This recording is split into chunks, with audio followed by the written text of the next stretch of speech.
तर आज आपण बनवणार आहोत फोडणीची खिचडी तांदळाची। त्याच्यासाठी मी इथे बटाटे घेतलेत कापून, त्यानंतर बारीक चिरलेला टोमॅटो, शेंगदाणे घेतलेत, कढीपत्ता, बारीक चिरलेला कांदा, आलं लसूणची पेस्ट, दोन मिरच्या घेतल्यात आणि कोथिंबीर बारीक चिरून घेतली। आणि इकडे तुम्ही बघू शकता तांदूळ, मुगाची डाळ आणि आपली तुरीची डाळ, ही थोडी थोडी तांदूळ जास्त घ्यायचे आणि मुगाची डाळ आणि तुरीची डाळ ही थोडी थोडी घ्यायची, एक एक कप। तर ही मी थोडी भिजत घातली। तर बघूया आपण। तांदूळ आणि डाळ मी हे 2 ते 3 वेळेस स्वच्छ पाण्याने धुवून घेते। बघू शकता मी स्वच्छ पाण्याने 2 ते 3 वेळेस तांदूळ आणि हे 2 डाळ धुवून घेतलेले आहेत।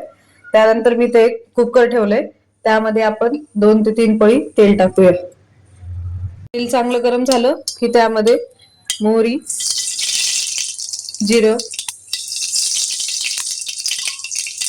आलं लसूणची पेस्ट,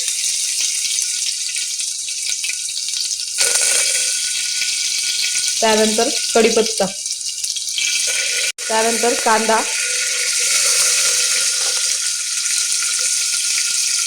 बटाटे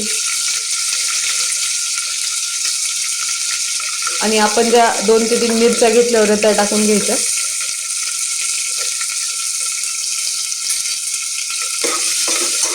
छान याला हलवून घ्यायचं। त्यानंतर शेंगदाणे, तुम्ही आवर्जून शेंगदाणे टाका, शेंगदाण्याने खूप छान लागते। आणि बारीक चिरलेला टोमॅटो,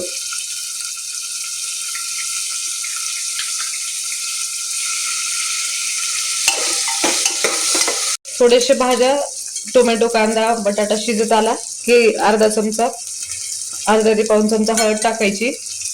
तुमच्या चवीनुसार 2 ते 3 चमचे लाल तिखट, आणि घरगुती काळा मसाला असेल तर तो तुम्ही टाकू शकता, किंवा मग तुमच्याकडे दुसरा बिर्याणी मसाला वगैरे असेल तर तो टाकू शकता। माझ्याकडे हा बिर्याणी मसाला आहे तर तुम्ही टाकलाय। छान मला एकत्र करून घ्यायचं।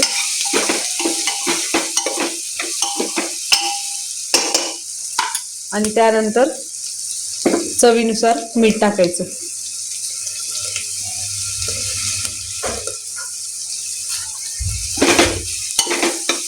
त्यानंतर आपण हे जे स्वच्छ धुवून घेतलेले तांदूळ आणि डाळ होती ती ह्याच्यामध्ये टाकून घ्यायची